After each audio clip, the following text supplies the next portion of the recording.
উহুদের ময়দানে নিজের বুকটাকে পিঠটাকে নবীর জন্য ঢাল বানায় দিছে। আমাদেরও নবীকে ভালোবাসতে মন চায়। কেমনে ভালোবাসবো, কি করলে ভালোবাসা হবে নবী জানায়া দেন। নবীজি বলেন, মান আহাব্বা সুন্নতি ফাকাদ আহাব্বানি ওয়া মান আহাব্বানি কানা মাই ফিল জান্নাহ। নবীজির সুসংবাদ হইল নবীর সুন্নাতকে ভালোবাসতে হবে। নবীর সুন্নাতকে ভালোবাসলে নবীকে ভালোবাসা হবে। নবীকে যদি ভালোবাসতে পারি, নবীজি বলেন ওই ব্যক্তি আমার সাথে জান্নাতে অবস্থান করবে। নবীর সাথে জান্নাতে থাকতে চাই কারা একটু আদর্শ করি তো? নারায়ে তাকবীর। এই আওয়াজ তো হইল না। নারায়ে তাকবীর। সারা বাংলাদেশে কিছু হইলে আমরা ৮,০০০-এর দিকে তাকায়া থাকি। আওয়াজ এখান থেকে আগে উঠতে হবে। এজন্য এই জায়গার আওয়াজটাও একটু জোরে হওয়ার দরকার, ঠিক কিনা বলেন?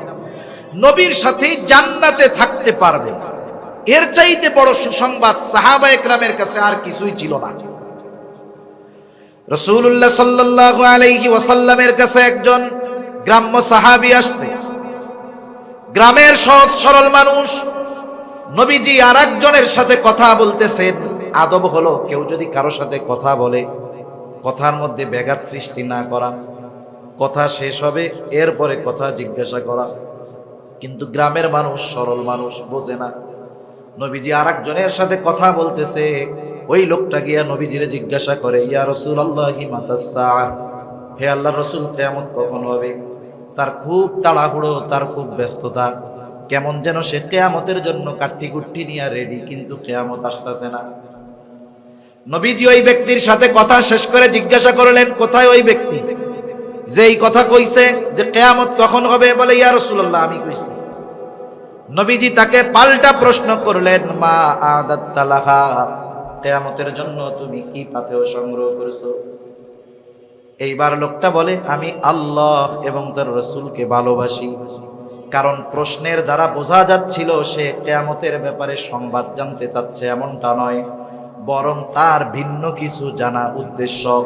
নবীজি তো উম্মতের রুহানি ডাক্তার ছিলেন, এই জন্য প্রশ্ন করার পরে মূল উদ্দেশ্যটা বুঝতে পারছে। প্রশ্ন করেছে, কি পাথেয় সংগ্রহ করছো? লোকটা বলে, আমি আল্লাহ এবং তার রাসূলকে ভালোবাসি। নবীজি জবাব দিলেন, আল মারউ মাআ মান আহাব্বা, যে যাকে ভালোবাসে মহব্বত করে তার সাথে অবস্থান করবে। প্রশ্ন শুরু হইছে কি দিয়া? বলে কিয়ামত কখন হবে। শেষ হইছে কি দিয়া? বলে যে যাকে মহব্বত করে তার সাথে অবস্থান করবে। তার মানে বোঝা যায় প্রশ্ন যেই উদ্দেশ্যে করা হয়েছে, যদিও দেখা যাচ্ছে কিয়ামতের ব্যাপারে সে খবর চায়, কিন্তু উদ্দেশ্য তা নয়, ভেতরে ভেতরে উদ্দেশ্যটা ভিন্ন। মূলত নবী তার মূল উদ্দেশ্যের জবাবটা দিয়ে দিলেন। এই জবাব পায়া ওই লোকটা বাড়ির দিকে হাঁটা দিয়েছে। হযরত আনাস রাদিয়াল্লাহু তাআলা আনহু বলেন, নবীর সাথে জান্নাতে থাকতে পারবো এই খবর শুনে আমরা এত খুশি হয়েছি, ইসলাম গ্রহণের পরে আর কোনো কথার দ্বারা এত খুশি হই না।